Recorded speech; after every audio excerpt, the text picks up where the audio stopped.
Hello, everyone. Welcome to Sounds of the Desert, Los Nidos del Desierto. I am your host, Joaquin, and I'm joined by a very special guest. Welcome to the show, Shaun McFarland. How are you doing? I'm doing great, Joaquin. Thanks for having me on today. Absolutely. We are very, very honored to have you here. So you are a local photographer, correct? That is correct. And what kind of photography do you normally work with? I have a wide variety of topics and interest. If I had to camp myself into any three categories, I would be somewhere between fine art photography, travel photography, and street photography. That is wonderful. It's nice to have a different, broad idea of what you like to go for. So you do a lot of, do you do local events? Do you take photos for like weddings and stuff like that? I don't do any wedding photography, although I'd be open to doing engagement photos.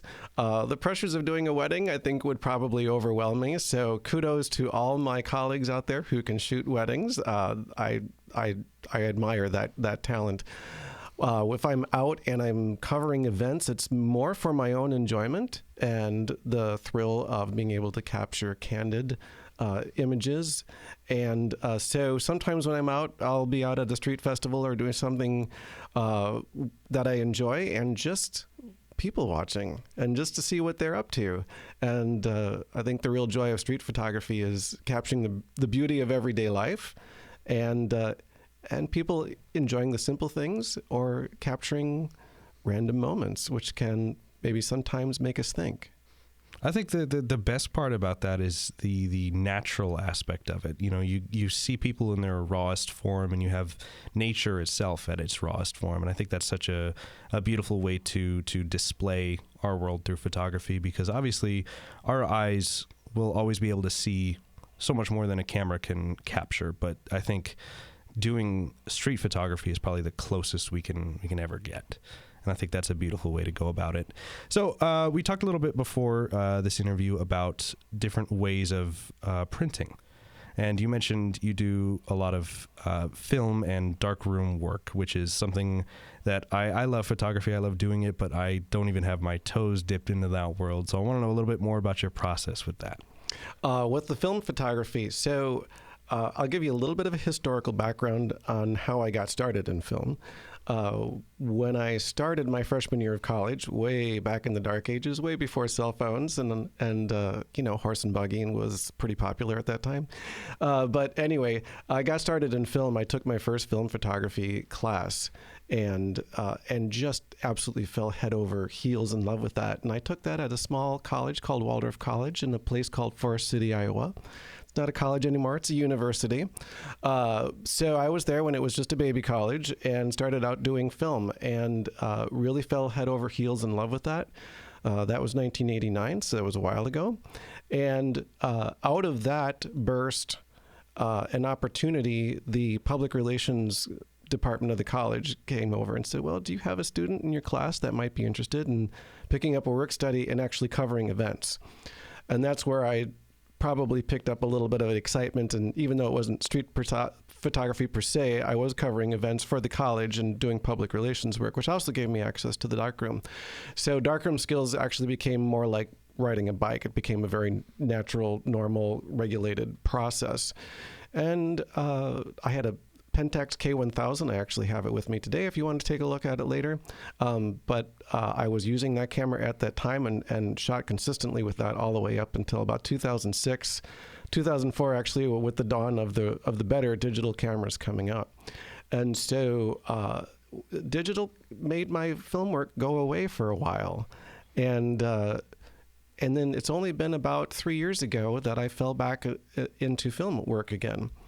And a funny short story, but my sister knows that I love vintage cameras. I probably have over 40 in my collection. Wow. And my oldest camera goes back to 1909, and she shoots like a beauty. She does a really good job. Wow. And so I got this Raleigh cord, and I started doing my research. It was from 1954. It was a twin lens reflex. You probably heard of a Raleigh Flex. They were made by the same company out of Germany.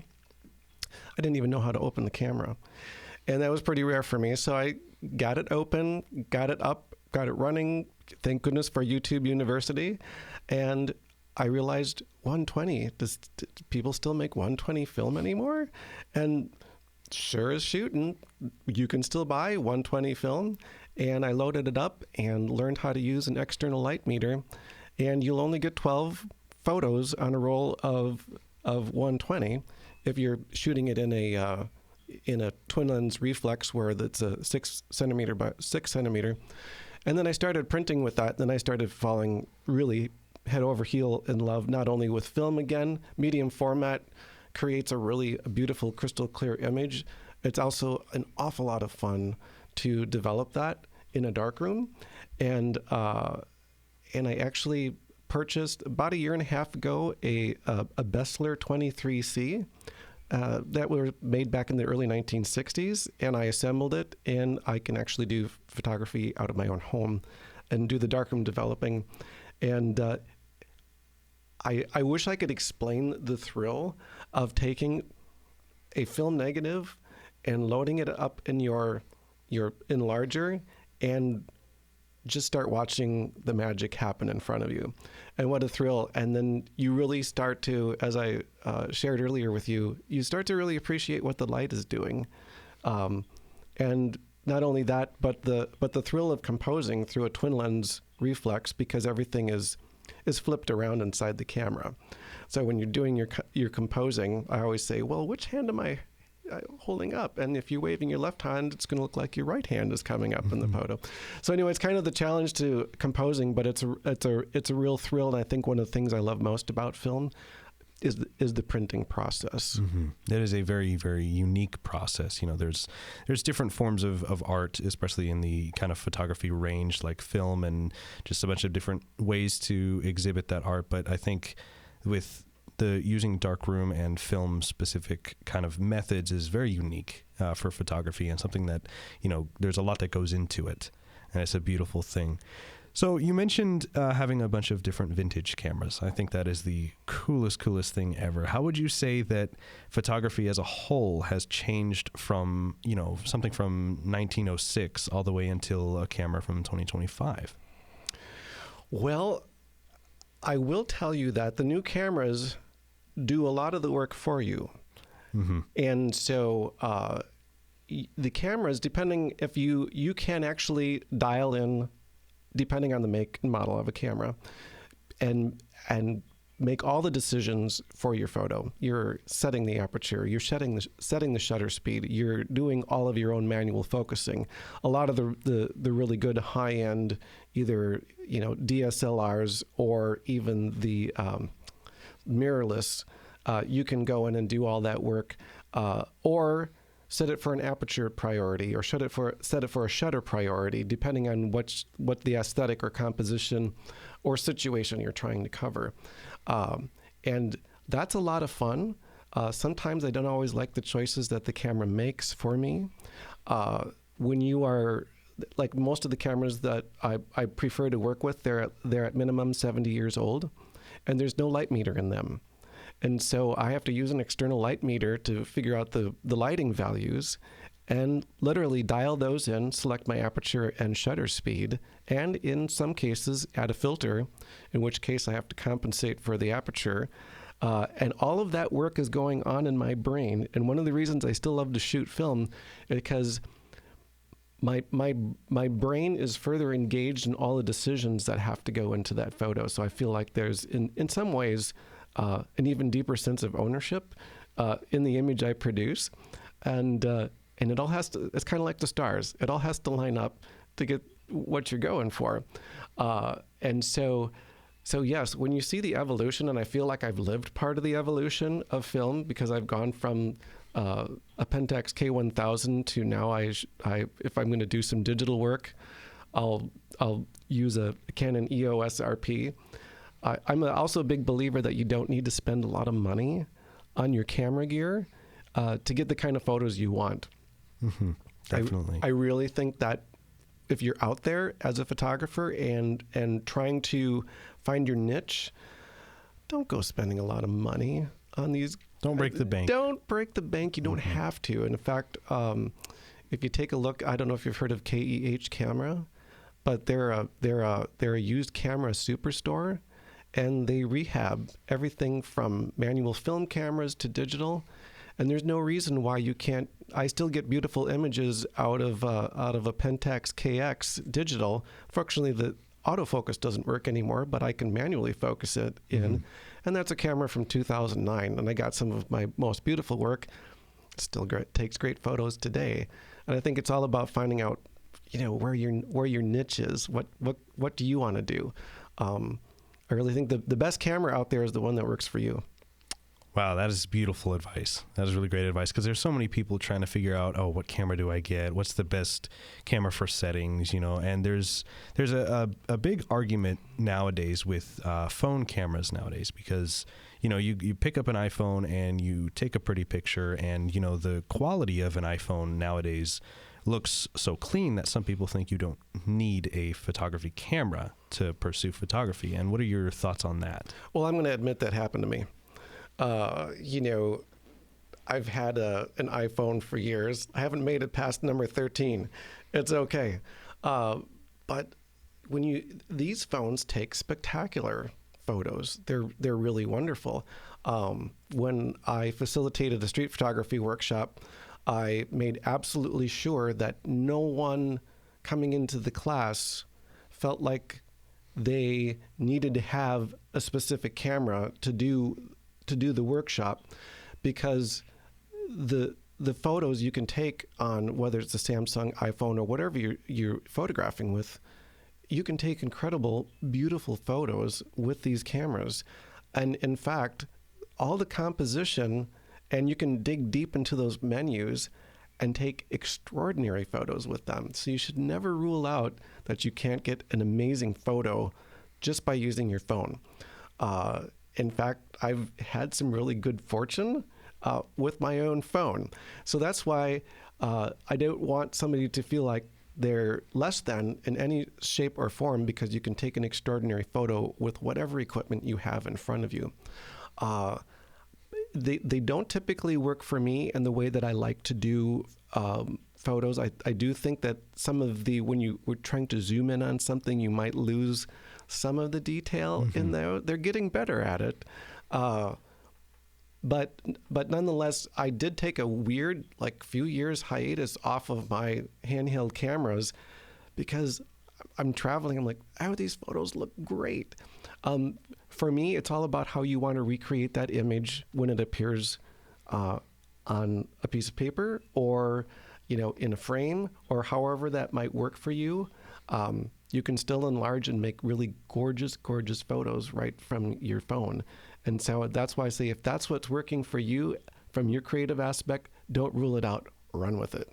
Yeah, definitely. There's I've also had the same experience where my Instagram is full of different photos that I've taken, and there's a good majority of them that were on my phone, and I don't think there's any reason to be ashamed of that at all, because it's, at the end of the day, you're using what's part of your own creative control. I think full photography cameras allow you to be more specific on that. Like you mentioned, older cameras, you get to work with the light meter and have it much more specific to what you have in your mind. And I think iPhone cameras specifically are a little more limited in that aspect. Like you said, trying to zoom in is never going to be as good as having a higher zoom lens for your camera.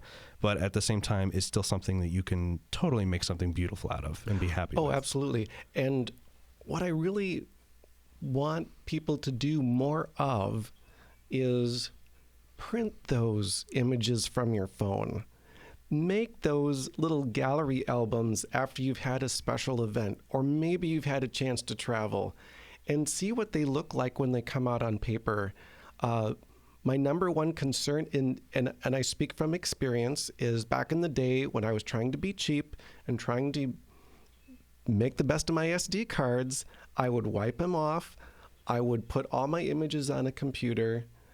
I'm just going to let you know, computers come and go. Passwords get forgotten. And then what are we going to do with these digital images that kind of live out there in a cloud or on a disk? But what tends to last forever, as long as, there isn't something tragic that happens to your belongings? Right. Those albums last forever. And you want to go back and pick them up. You want to see them on your coffee table. You want to see them on your shelf. you want to have some friends over, and instead of trying to put a password in and pull those images off of your computer, they're in a book or they're in a frame. So, and I know it gets a little expensive, but I have over 20,000 photos on my iPhone, and it's really fun to go back. But I'm like, what if I lose this password? What if my phone, if someone steals my phone tomorrow and then I've lost it all? That's a tragic thing. So if there are treasured images and images that you love, and you have that photo that you took, that's a beautiful memory of that stroll down the beach on that special night, and you got that sunset just the way you wanted in your memory. Print that thing, get it on your wall, and treasure it. That's what I wish for more of these, because I do have a kind of weird fear that all the stuff that's living in the digital realm could it get wiped clean? Will we miss it someday? I guess that's one of the reasons why I kind of think film is making such a huge comeback, is people like that tangible stuff. People like to see it. I still have my grandmother's photo albums from the 1930s and 40s, and I love to go. And she had those photos were printed down at Walgreens. Those were the days when you dropped your camera off. You probably didn't, and you didn't open your camera. You let that be done by the folks running the photo shop down at Walgreens, and you came back and you picked up your camera with a fresh roll of film and the prints before. And then what you did is you took your photo corners and you put them into a paper book. Well, these paper books are 85 years old now.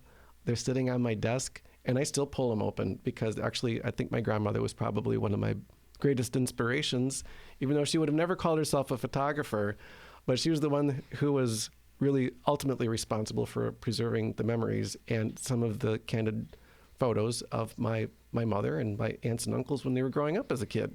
So it's kind of fun when you go back and you look at those. Yeah, definitely. There's a nostalgic factor with that. And you just mentioned your grandmother and how she wouldn't consider herself a photographer, but with everything you told me that she's done and preserved those memories and all of those different lifestyles and put into that, personally, I would very much consider that the most pure form of photography. That's what photography is capturing these moments and letting them be as free and just as perfected as possible, and for everybody to see.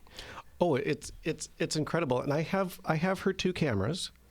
I have one that she probably bought around 1938 or 1939. It's a box camera, and it took 616 film, and I was able to retrofit it to take a 120. And my niece, who is also an artist, 2 years ago, we went to a historic main street in Wisconsin, and we dressed her up like it was the 1940s. And I probably took one of my most favorite and iconic photos of her using our grandmother's camera.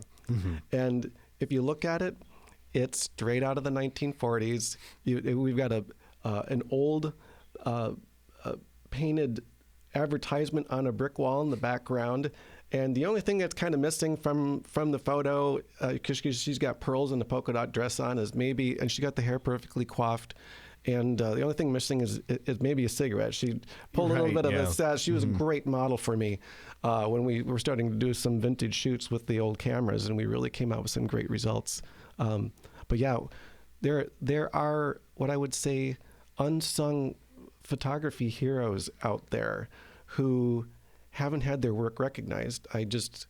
And one of my all-time favorite street photographers is Vivian Maier. I don't know if you're familiar with her work at all, but if you're not, you've got to. Never had a moment of recognition for her work in her entire life. And when I facilitated my street photography workshop, and I'll show you what one of my TLRs looks like. I brought one with today, but she shot with a similar camera. You only get 12 rolls. You still have to do all your own light metering and dial in your aperture and shutter speed. That takes me forever. But Vivian Maier's out on the street, and she had to be within 6 to 8 feet of people and taking some of the most iconic street photography of all times, just because she was curious. Mm-hmm. And I guess that's my number one wish for anybody who even has an inkling that they love photography. Follow your curiosity and go for it, because I mean, if you take a look at the Vivian Maier collection, she was an absolute genius. That's wonderful. It's great to see that, still kept alive. Definitely have to check that out. That is a wonderful thing.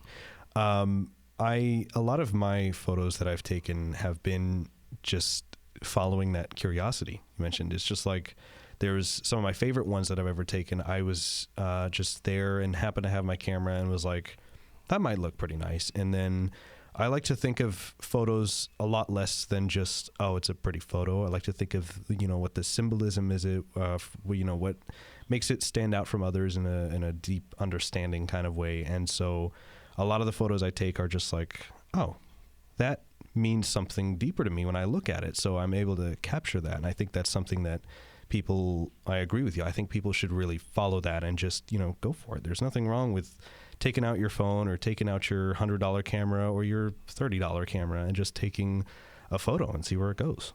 Oh, absolutely. And it's interesting because I photographed in many, many countries. And it's an interesting experience when you pull out a very noticeable camera. And because if I'm pulling out my Canon EOS with a 24 to 240 millimeter zoom on it, it's kind of a noticeable camera, even though it's not, there are some lot bigger cameras out there, of course. Mm-hmm. But you can kind of tell somebody's holding a camera in their hand. It's so funny because I was in Scotland and I was photographing around this Christmas carnival, and one of the security members of the security team stopped me and said, "Oh, sir, you can't take photos here." And I said, and I reached into my pocket and I said, "So, does it mean that I can't take photos with this?" Pointing to my Canon. And I pulled out my iPhone. I said, "Or is it okay if I take photos with this?" And he didn't know what to say. And the point of the matter is, if you're out and photographing, I don't know why on God's green earth taking photos at an outdoor Christmas carnival, which is in a public space, was somehow problematic for them. Mm-hmm. And you respect that. And I said, I completely respect, but I just wanted to know if there was a difference if I'm shooting with my iPhone or with the Canon EOS RP. But if you're out there and you're photographing and you're following your curiosity, I find sometimes maybe you don't always know why you're taking the photo, but you're feeling called to take it anyway, and then follow that instinct. Mm-hmm. I get that instinct sometimes, and it leads me to take some really, really beautiful photos and just, something that feels a lot deeper to me in a more spiritual and, symbolic way. So I want to dive a little bit deeper into something that's a little more controversial. I want to get your opinion on this. So AI is something that is very prominent right now. People are making a lot of AI images. They claim it's art. They come in and make a prompt and say, oh, it looks really pretty and it's a beautiful thing. But one thing that's really important, I think, is the distinction between AI making a pretty photo and someone putting their heart and soul into making it look pretty and something deeper. So what is your opinion on that? So I guess I look at it from two perspectives. If you are going into, and I can't remember what one of those AI engines are, where you put in all the words and it comes up with an image. I actually attended a seminar with a gentleman who creates images using AI completely. Mm-hmm. My question to him, and he makes incredible images using AI, to the point where he's actually sold them to galleries. Oh, wow. Oh, yeah. And I can't remember his name. This was about a year and a half ago, but I took the online seminar to learn about this. I said to him, as we were nearing, having a Q&A session with him, I said, "But you're not calling this photography, right?" He says, "No, I'm not." And I said, "I'm glad, because there was no camera involved in the use of creating your image." And he says, "You're absolutely correct." So if you are using AI specifically to create images, you can't call it photography. There was no light involved. Mm-hmm. Okay? So photography, in its essence, is photo, which has its origins in the words for light. Graph means it's coming out on something. It has a platform, mm-hmm. and it's going onto a piece of paper. So that's one camp of AI, where you're using AI specifically to generate images. My very strong opinion on that is you cannot call that photography. You can call that art. You can call that a creative process. You can create that, but you had better call it what it is. Now, there's another area of artificial intelligence that starts creeping into our photography life. AI can be present in a lot of different editorial imaging. Say, for example, I use Lightroom for a lot of my digital work. I use Lightroom, I guess, for lack of a better, lightly. It's because I still want my work to be my work when it's coming out. What I'm using Lightroom for is I'm adjusting shadows. I'm adjusting textures. I'm working with the mood of the photo to bring out the story I'm trying to tell in the image. That's a different process. So it's interesting, Lightroom calls some of these editorial pieces artificial intelligence. Well, these are methods. Let's say, for example, I don't know if you've ever tried to get grain out of a digital photo. Mm-hmm. So you can go in there and you can create an entire new, I think it's called a DNG file. And you can go in there and you can ask Lightroom to adjust the grain to your specific.